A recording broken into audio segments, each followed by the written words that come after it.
کرنے کی وجہ اس کے عنوان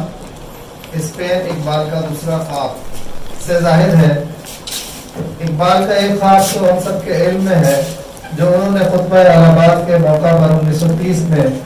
مسلم لیگ کے سالانہ اجتماع کے موقع پر دیا تھا کہ میں یہ چاہتا ہوں کہ صوبہ پنجاب، صوبہ شمال مغربی سرحد سندھ اور بلوچستان کو ایک ریاست کی شکل دے دی جائے۔ یہ ریاست برطانوی ہند کے اندر اپنے خود مختاری حاصل کرے، خواہ اس کے باہر۔ مجھے تو ایسا نظر آتا ہے کہ شمال مغربی ہندوستان کے مسلمانوں کو بالآخر ایک منظم اسلامی ریاست قائم کرنا ہی پڑے گی۔ اقبال کی وفات کے 9 سال کے بعد اس خواب کو تعبیر ملی اور مسلمانان ہند کو اللہ تبارک و تعالیٰ نے 2 پاکستان دیے، جن میں سے ایک پاکستان اقبال کے خواب کی مکمل تعبیر کی صورت میں آج بھی موجود ہے اور قیامت تک قائم رہے گا انشاءاللہ۔ تاہم اس نظم مسجد قرطبہ میں اقبال نے ایک ایسی قوم کے لیے خواب دیکھا جہاں سے مسلمانوں کو بے دخل کیے ہوئے 530 برس گزر چکے ہیں، اور اب وہاں نہ تو مسلمانوں کا نام و نشان باقی ہے اور نہ ہی بظاہر کوئی ایسا امکان ہے کہ وہاں اسلام یا مسلمانوں کو دوبارہ عروج مل سکتا ہے۔ لیکن مرد قلندر اقبال نے وہاں کے لوگوں میں کیا دیکھا جو کہہ دیا کہ یہاں کچھ لوگ آئے تھے جو بہت بڑا کام کر کے جا چکے ہیں اور ان کے کام کے اثرات ابھی بھی یہاں نظر آتے ہیں۔ وہ اثرات ڈی این اے کی صورت میں ان لوگوں کے جینز میں ابھی موجود ہیں، جنہیں اگر ضرور کار لایا جا سکے تو یورپ میں اسلام کی نشاط ثانیہ انہی لوگوں کے ہاتھوں ممکن ہو سکے گی۔ اقبال کہتے ہیں وہ مسلمان جو آئے تھے اسپین میں، ان کے بارے میں کہ جن کی نگاہوں میں کی تربیت شرق و غرب ظلمت یورپ میں تھی، جن کی گرد راہ بھی، جن کے لہو کے طفیل آج بھی ہے اندرسی، خوش دل و گرم اختلاف سادہ و روشن جبین، آج بھی اس دیس میں عام ہے چشم غزال، اور نگاہوں کے تیر آج بھی ہیں دل نشین، وہ یمن آج بھی اس کی ہواؤں میں ہے، رنگ حجاز آج بھی اس کی نواؤں میں ہے۔ اور مسجد قرطبہ کے حوالے سے اسپین کو یہ کہنا کہ تمہاری زمین آسمان والوں کی نظر میں مینارہ نور ہے،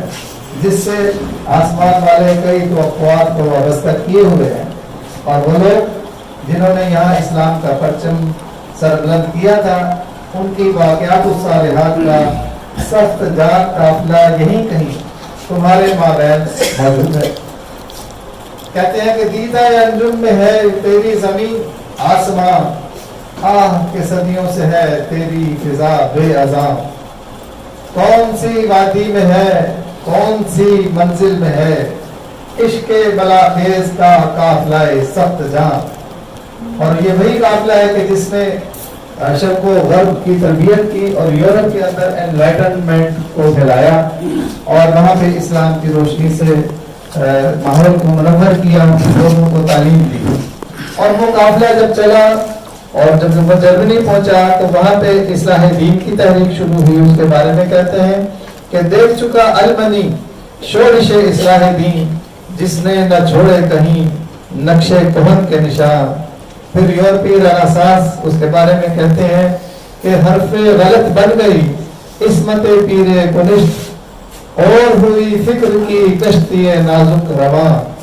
پھر فرانس کے انقلاب کے بارے میں کہتے ہیں کہ یہ قافلہ جب فرانس گیا تو چشم فرانسیس بھی دیکھ چکی انقلاب، جس سے دگرگون ہوا مغربیوں کا جہاں۔ پھر روم میں جب قافلہ گیا تو وہاں پہ 325 سال قبل مسیح کی بادشاہت کو ختم کیا۔ کہتے ہیں کہ ملت رومی نجات کونا پرستی سے پیر، لذت تجدید سے وہ بھی ہوئی پھر جوان۔ اور پھر اسپین کے لوگوں کی روح جو کہ حقیقت میں مسلمان ہے، اس کے بارے میں کہہ رہے ہیں کہ روح مسلمان میں ہے آج وہی اضطراب، راز خدائی ہے یہ کہہ نہیں سکتی زبان، دیکھیے اس بحر کی تہ سے اچھلتا ہے کیا، گنبد نیلو فری رنگ بدلتا ہے کیا۔ اس کے بعد دریائے کبیر کو مخاطب کر کے صاف صاف کہہ دیا کہ اس سرزمین پر تو میں انقلاب کے واضح آثار دیکھ رہا ہوں، اور یہ باتیں اس وقت کے جبر اور ہلاک کے تقاضوں کی وجہ سے واضح طور پر تو نہیں کہی جا سکتی تھی۔ البتہ اقبال نے رموز کاری اور کنایہ بازی کی اصناف کو اپنی شاعری میں بروئے کار لا کر سب باتیں کہہ دی، اور مخفی پیغام کو ڈی کوڈ کرنے کی ذمہ داری ہم پر ڈال دی، اور کہا آگے روانے کبیر تیرے کنارے کوئی دیکھ رہا ہے کسی اور زمانے کا خواب۔ اس شعر سے میں نے اس کتاب کا نام رکھا ہے کہ اقبال کا دوسرا خواب۔ آگے روانے کبیر تیرے کنارے کوئی دیکھ رہا ہے کسی اور زمانے کا خواب، عالم نو ہے ابھی پردہ تقدیر میں،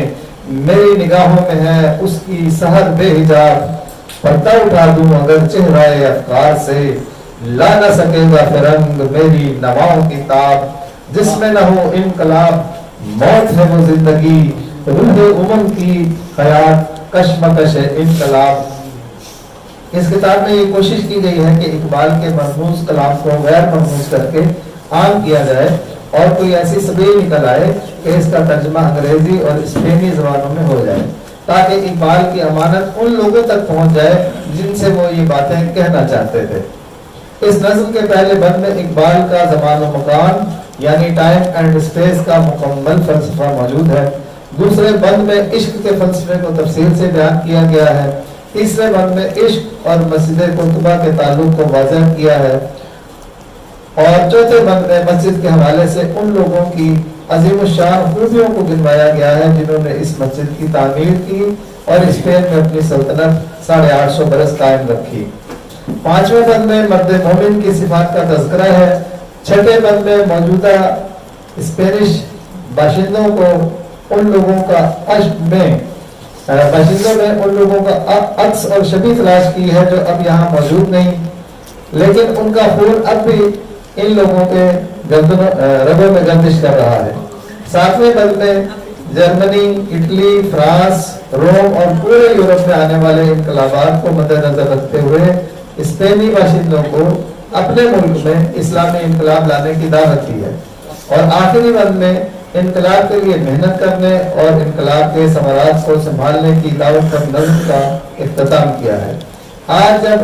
آزادی رائے کا اصول مسلمہ طور پر پوری دنیا میں تسلیم کیا جاتا ہے تو اقبال کی اس آواز کو بلند کرنا ہمارا حق ہے، خواہ اس کا کوئی نتیجہ نکلے یا نہ نکلے۔ باقی سب معاملات اللہ تبارک و تعالیٰ کے حوالے ہیں، جو وہ چاہے گا وہی ہوگا۔ اس کتاب کے جملہ حقوق عام ہیں، اس کتاب کی کاپی، ترجمہ اور پرنٹنگ کی عام اجازت ہے، اور اس کتاب کا انتصاب امت محمدیہ صلی اللہ علیہ وسلم کے ان باہمت افراد کے نام پر ہے جو علامہ اقبال کی انقلابی فکر کو سمجھ کر ستاروں پر کمند ڈالنے کا عزم رکھتے ہوں، اور ملت اسلامیہ کی زبون حالی کا درد انہیں اسلام کی نشاط الثانیہ کی منزل کے قافلے کا رہبر اور مسافر بننے پر آمادہ کرتا ہوں۔ یہ کتاب میرے پاس موجود ہے، جن کو ابھی یہ نہیں ملی وہ مجھ سے اس کی آزادی کافی بھی لے سکتے ہیں۔